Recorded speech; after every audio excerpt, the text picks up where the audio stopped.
and gentlemen, carrying on the certainty of new players in this industry and more interestingly, new buyers of content today, let's invite Mr. Ji Jian back on stage. Mr. Ji Jian, please.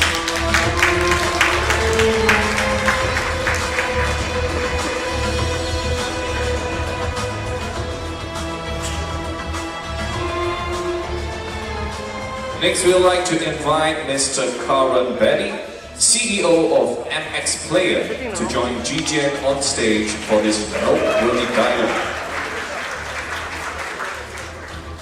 And of course, not forgetting, leading this session, please welcome on stage Mr. Rob Gilby, CEO of Blue Hat Ventures. Thank you. I like the introductions, it's very dynamic. Good morning everyone, and welcome to the first panel session of today. The whole theme of today is very much the new next, or what's new. And we've got a very exciting panel to kick this off. We have what we're calling the new buyers. We have two very powerful, very influential, and hopefully deep-pocketed content buyers who started life as technology companies in two of the world's largest markets, but now are really sort of spreading their wings a lot. So we'll have some interesting questions for both of you. First, I was going to start actually though with audiences. So, who are you targeting with your audiences? And what content is working best to drive those audiences across your video services? Karan, maybe I'll start with you to give Ju Jian a chance to get your breath back after that excellent presentation. Thank you, Rob. Good morning, everyone. Very happy to be here. And hopefully we are as deep-pocketed as you hope. So MX actually has a fairly large audience base the world over. We have about 270 odd million monthly active users and an installed base of more than I think 500 million now across the world. So we've got fairly diverse audience. Our streaming product is initially starting off in India. And in India, I think our install base is unique in the sense that it's not just in where the traditional markets are, which is the big cities, but we've actually got a lot of market share in the smaller cities of India, which is where growth is emerging very, very fast. And similarly in India, we've got about 170 odd million monthly active users, and out of an entire potential broadband base of just over 400 million. So you can imagine it's very high coverage. Are there any particular segments you are targeting, any particular, not just demographics, but any way you break up the market other than the cities, and where are you investing in content to particularly target those audiences? So two big buckets, right? Obviously we can go into endless amounts of detail on this, but the two big buckets that we generally try and look at, one was, like I said, in terms of the sort of size of the markets that we're looking at, these bigger versus smaller cities. And the second one is actually that the Indian internet in general, India is a single TV household market. So the Indian internet in general actually has representation from a lot of audiences that don't watch TV.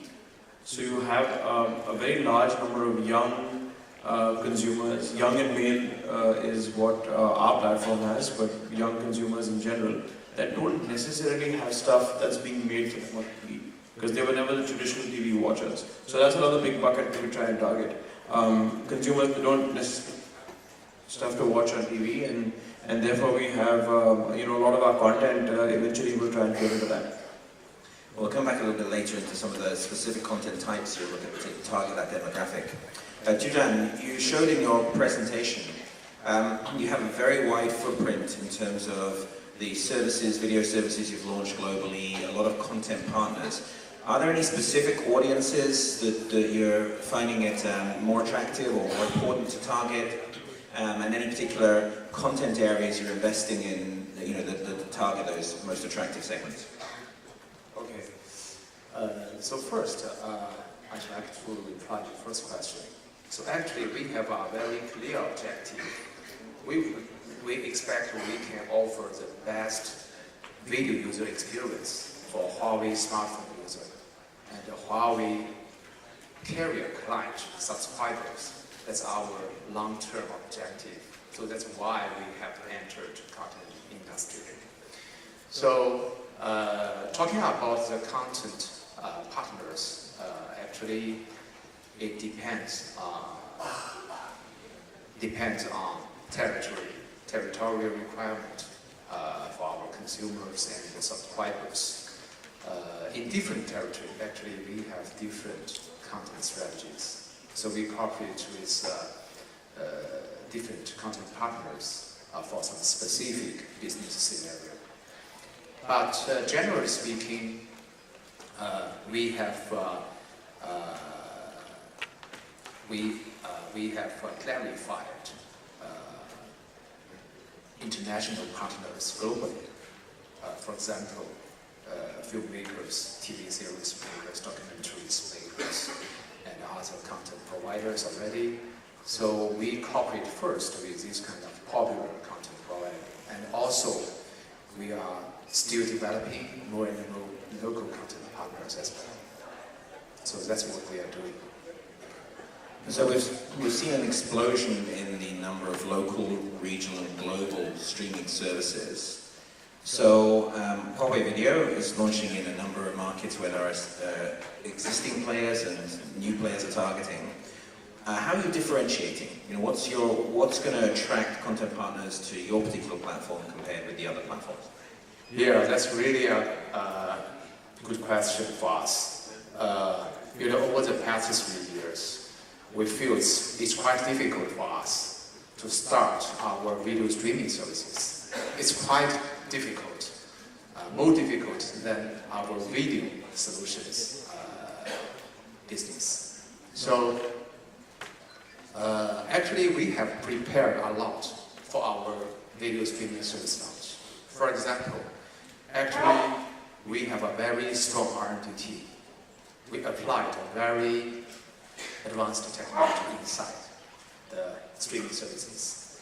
Also, at the same time, we try to acquire high-quality content based on the consumer deep insight and based on our big data analysis system.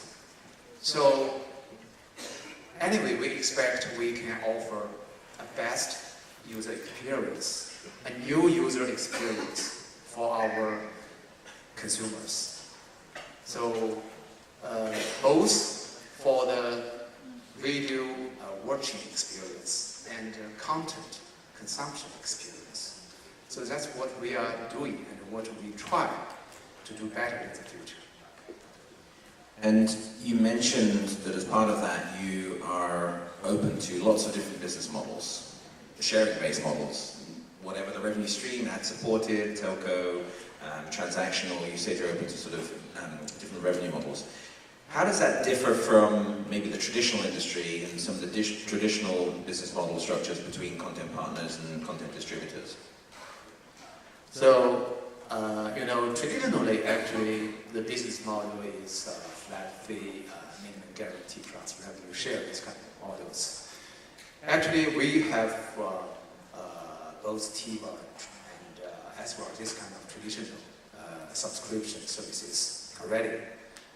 And we also expect we can cooperate with more and more partners in some creative business model. For example, we can share revenue through the video player percentage, through the advertisement revenue share, through the telco services revenue share. Because we have a very close relationship with our global telco client customer base. So we can leverage many local resources with our carrier client together. And also, we would like to try give the best choice for our local subscriber and consumers together with our content partners and our telco operators client.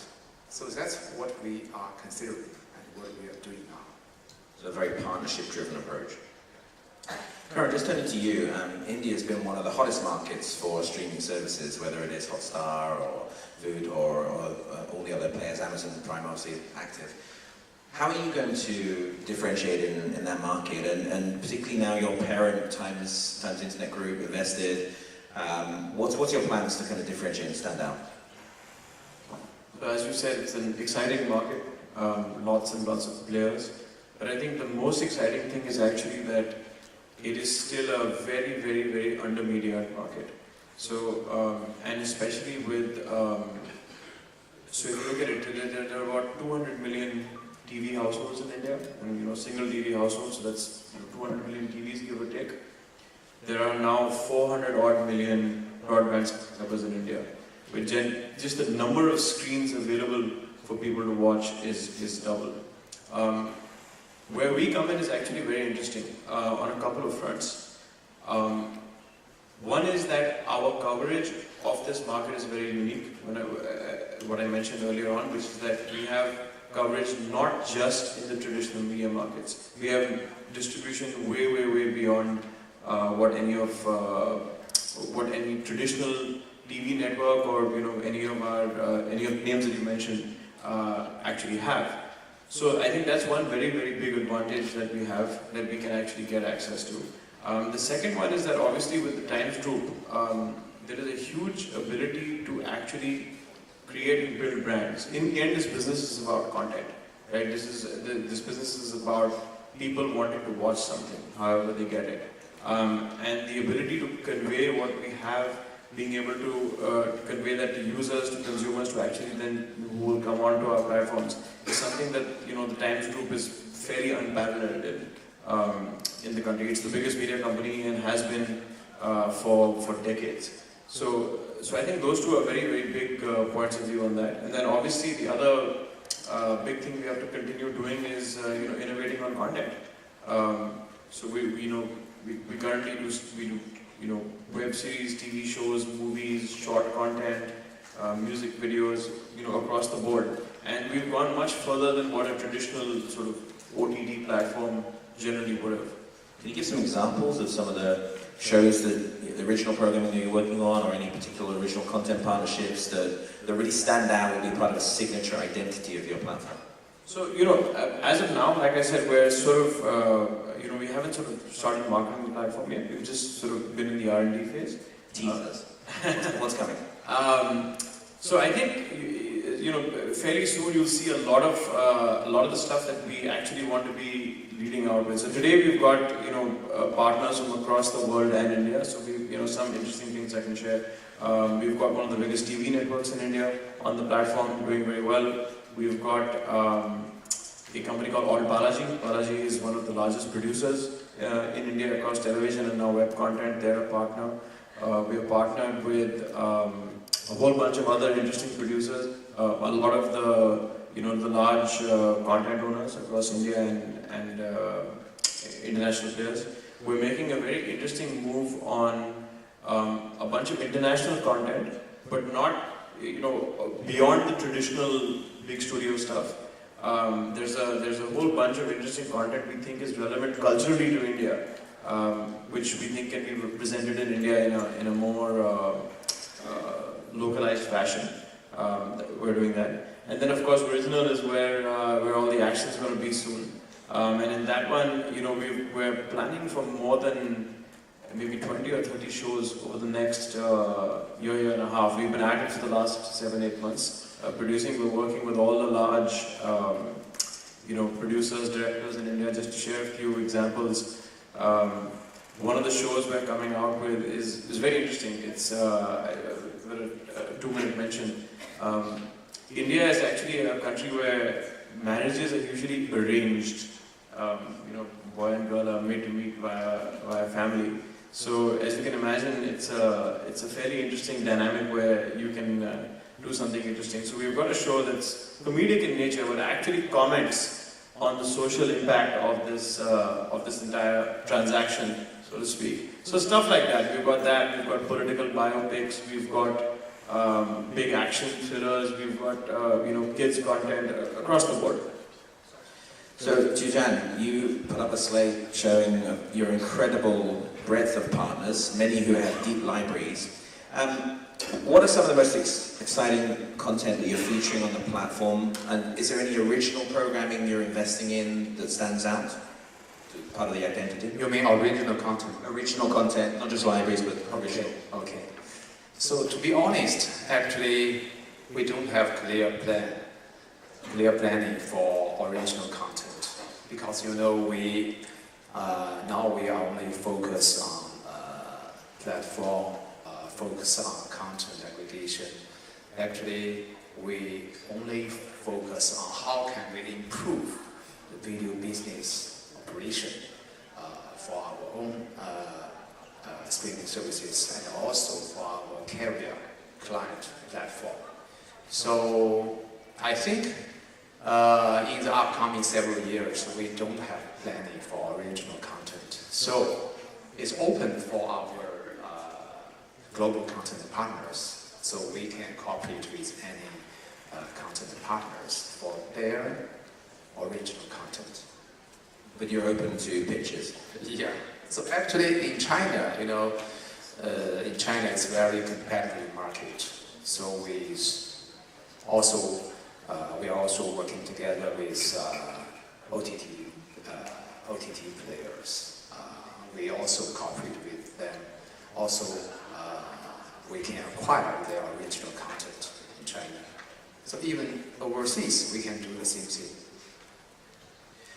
So, one other last question I wanted to ask, which actually ties to your roots in technology, which is we started to read a lot more about the use of AI, machine learning to perform analytics on content preferences or content demand on a platform.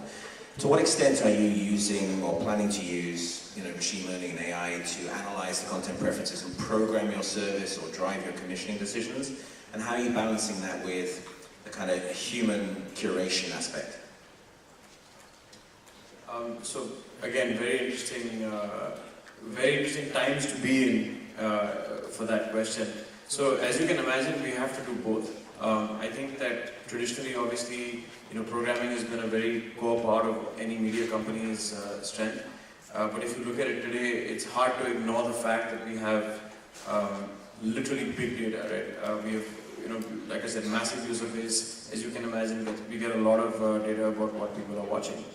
So this is a constant battle within the company as to how we decide what to feature. So we've come up with a phrase that we like to use, which is that we are data-led but programming-driven. So we've got lots and lots of data that we actually analyze and go through. But then we work closely with programming teams to actually make sure that is properly sort of analyzed and used to take out. Jujan, some of the most sophisticated AI analysis of content I've seen is coming from the China video streaming platforms. What's your approach in this area? Actually, this year, Huawei announced a very clear AI strategy, which is named chipset, terminal, and cloud. Inside Huawei smartphone and other wearable devices, we have our own chipset that is enabled by AI technologies. And also, inside the smartphone and other products, we also embedded AI technology. Absolutely, for our cloud services platform. So, we expect we can have a total solution for the AI's experience for our consumer. So that is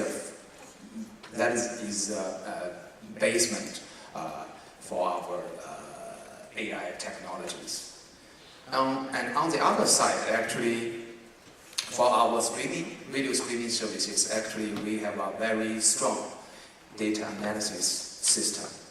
That is data analysis for our global smartphone user. So that means we can clarify the requirement of different territorial consumer.